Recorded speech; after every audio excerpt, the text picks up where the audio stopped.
Kechqurun qorong'iligi sizning xonangizni o'rab olgan, ammo miyangiz tinmay ishlaydi. Ertangi ishlar, 60dagi xatolar, yurak urishi shiddat bilan. 50 yoshdan oshganingizda bu tunlar nafaqat charchoq keltirib chiqarmaydi, balki kunlik hayotni zaharlaydi. Diqqatsizlik, kayfiyat o'zgarishi, hatto yurak va immunitetning zaiflashishi. Qadimgi donishmandlar bu tunning mehmonlarini tanigan va ularni yengish uchun oddiy, ammo kuchli vositalarni topgan. Rimliklar yotishdan oldin shirin marosim o'tkazishgan, yaponlik 100 yoshliklar esa kechki ritualni uzoq umrning kaliti deb bilgan. Biz shoshqin shahar hayotida bu sirni unutib qo'ydik, ammo u hali ham sizning qo'lingizda, bir qoshiq oddiy ingredient. Har kechasi yotishdan oldin bu bir qoshiq tanangizni ichki sayohatga olib boradi, uxlayotganingizda tinchlikni tiklaydi. U yurak urishini sekinlashtirib, stressni eritadi, miyani yangilaydi va ertalab yangi energiya bilan uyg'otadi.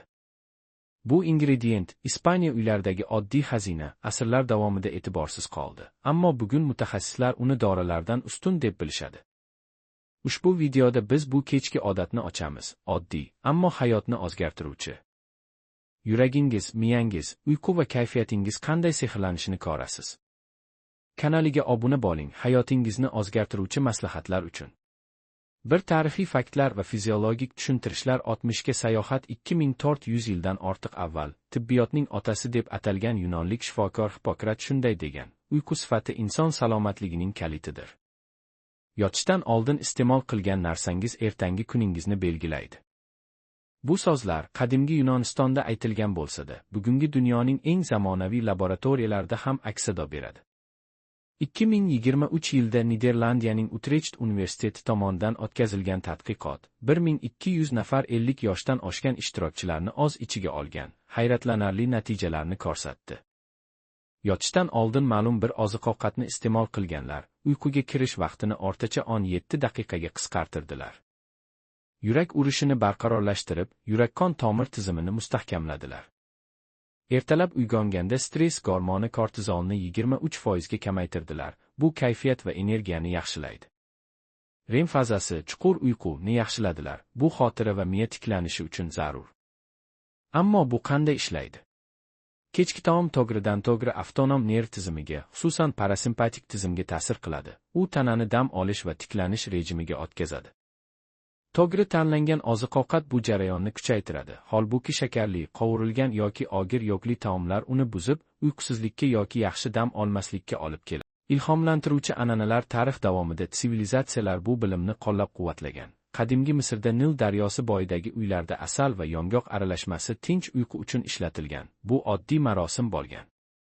Yaponiyada Okinavaning 100 yoshdan oshganlari kechki ovqatlarda banan va sabzavotlarni qo'shishadi. Bu ularning uzoq umr ko'rishining asosiy tayanchi. Rim imperiyasida fuqarolar yong'oq va qizil zaytun yog'ini iste'mol qilishgan. Bu O'rta Yer dengizi ratsionining bugungi kuniga asos solgan.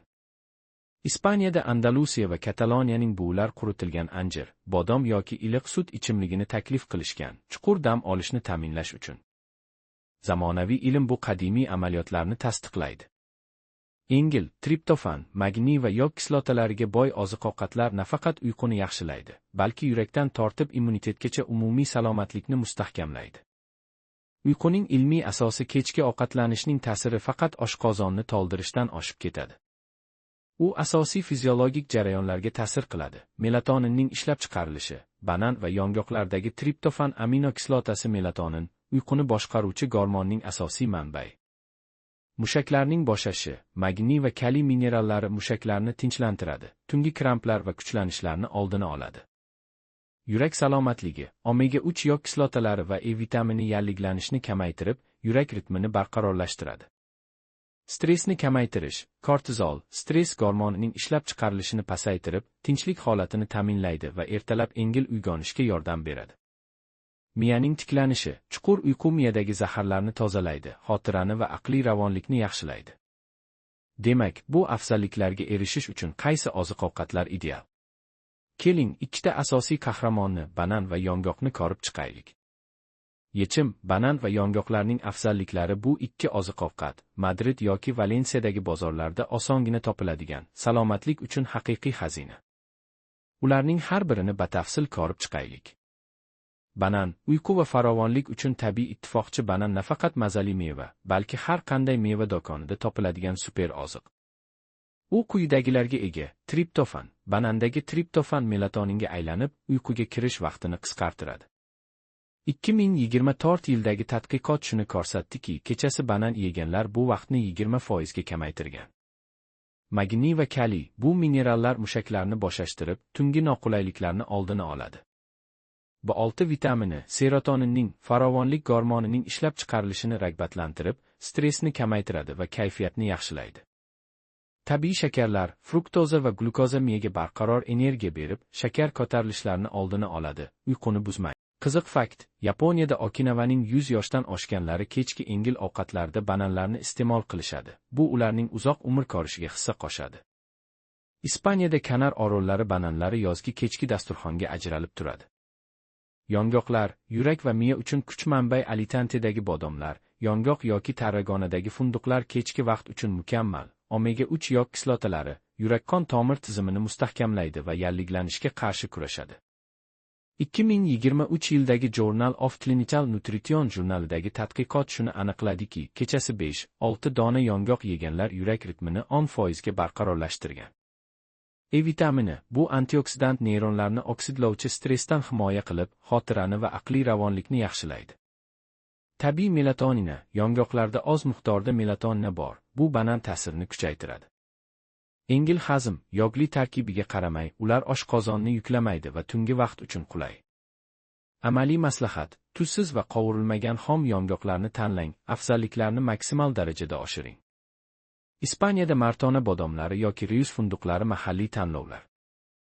Kombinatsiyaning sehrli ta'siri: banan va yong'oqni birlashtirganda sinergetik effekt hosil bo'ladi. Banan miyani tinchlantirib, uyqu gormonlarini faollashtiradi. Yong'oqlar yurakni himoya qilib, miya salomatligini uzoq muddat ta'minlaydi. Birgalikda ular tanani chuqur dam olishga tayyorlaydi va energiya bilan to'la uyg'onishni kafolatlaydi. Xulosa: hayotingizni o'zgartiruvchi odat tasavvur qiling. Har kechasi yotishdan 30 daqiqa oldin yarim banan va 5-6 dona yong'oq yeysiz. 2-3 haftadan keyin ajoyib o'zgarishlarni sezasiz. Tezroq uyquga kirish, triptofan va magniy 15-20 daqiqa vaqtni qisqartiradi. Chuqur uyqu, REM va chuqur fazalar yaxshilanib, miya tiklanadi. Sog'lom yurak, barqaror ritm va kam yallig'lanish yurak kasalliklaridan himoya qiladi. Yengil uyg'onish, kam kortizol energiya va yaxshi kayfiyatni beradi. Umumiy salomatlik, bu odat immunitetni mustahkamlaydi va kognitiv funksiyalarni yaxshilaydi. Boshlash uchun amaliy maslahatlar: ideal vaqt, ovqatlanishdan 30-60 daqiqa oldin, hazmni osonlashtirish uchun. To'g'ri miqdor: yarim banan va 5-6 yong'oq yetarli. Ortiqcha oshqozonni yuklaydi. Namlanish: keyin bir stakan iliq suv iching, hazmni yaxshilaydi. Shaxsiylashtirish: agar banan yoki yong'oq mos kelmasa, triptofanga boy alternativlarni sinang. Quritilgan anjir, iliq sut yoki qovoq urug'lar. Bu odat qimmatbaho yoki ekzotik ingrediyentlarni talab qilmaydi. U oddiy, tejamkor va malagadan Galisiagacha hamma uchun qulay. Uning afzalliklari chuqur salomatlik, yurak, miya va uyquni yaxshilaydi. Farovonlik, kam stress, vitalitet bilan to'la uyg'onishlar. Uzoq umr. Tarix va ilm shuni ko'rsatadiki, kichik ovqatlanish tanlovlari to'laqonli hayotning kaliti. Bu dori emas, balki aqlli qaror. Doimiy kichik qarorlar hayotingizni o'zgartiradi. Bugundan boshlang. Har kechasi banan va bir necha yong'oq qoshiqni oling. Bir oyda farqni sezasiz. Salomatligingiz qo'lingizda. Esto vale la pena saberlo kanaliga obuna bo'ling, hayotingizni o'zgartiruvchi maslahatlar uchun. Endi bu odatni hayotga tatbiq etishning qo'shimcha usullarini ko'rib chiqaylik, chunki nazariya amaliyotda kuch topadi. Avvalo, banan va yong'oqni qanday tayyorlash mumkin? Oddiy retsept: yarim bananni ezib, 5-6 dona bodomni maydalab aralashtiring. Ustiga bir chimdim darin sepib qo'ying. Bu ta'mni oshirib, qon aylanishini yaxshilaydi. Agar sizning oilangizda bu odatni joriy etmoqchi bo'lsangiz, bolalarga ham moslashtiring. Bananni shirinlik sifatida taqdim eting, ularni uyqu odatlariga o'rgating. Tadqiqotlar shuni ko'rsatadiki, oilaviy rituallar stressni 30% ga kamaytiradi, chunki bu birgalikdagi tinchlikni yaratadi. Bundan tashqari bu odatni jismoniy faollik bilan birlashtiring. Kechqurun 10 daqiqalik yoki nafas mashqlari bilan birga iste'mol qiling. Bu parasimpatik tizimni yanada faollashtiradi va melatonin ishlab chiqarishini oshiradi. Diabet yoki yurak muammolari bo'lsa, shifokor bilan maslahatlashing, ammo bu tabiiy yondashuv dorilarni qo'shimcha qiladi. Yana bir muhim jihat, bu odatning uzoq muddatli ta'siri. Bir oy ichida siz nafaqat uyqu sifatini sezasiz, balki kunlik faollik oshishini ham his qilasiz. Xotira yaxshilanadi, chunki REM fazasi miya tozalanishini ta'minlaydi. Ilmiy ma'lumotlarga ko'ra, muntazam triptofan iste'moli depressiya alomatlarini 25% ga kamaytiradi. Bu 50 yoshdan oshganlar uchun ayniqsa muhim. Stressni boshqarish uchun kunlik jurnal tuting. Har kechasi banan va yong'oq yegandan keyin oz his-tuyg'ularingizni yozing. Bu o'zgarishlarni kuzatishga yordam beradi. Agar sayohatda bo'lsangiz, portativ variantni tanlang. Quritilgan banan bo'laklari va bir oram yong'oq, bu samaradorlikni saqlaydi. Ekologik jihatdan ham foydali. Mahalliy banan va yong'oqlarni tanlang. Bu karbon izini kamaytiradi va iqtisodiyotni qo'llab-quvvatlaydi. Bu odatning psixologik tomoni ham bor. U kichik g'alabalarni yaratadi, o'z-o'ziga ishonchni oshiradi. 50 yoshdan oshganlar uchun bu hayotning ikkinchi bosqichini yangilash vositasi, uzoq umr ko'rishning kaliti. Masalan, Okinawa aholisining sirini ozlashtirib, siz ham 80 yoshda faol bo'lishingiz mumkin. Yakuniy maslahat, bu odatni do'stlaringiz bilan baham ko'ring. Har bir qoshiq sog'likka investitsiya. Bugun boshlang, ertaga minnatdor bo'lasiz.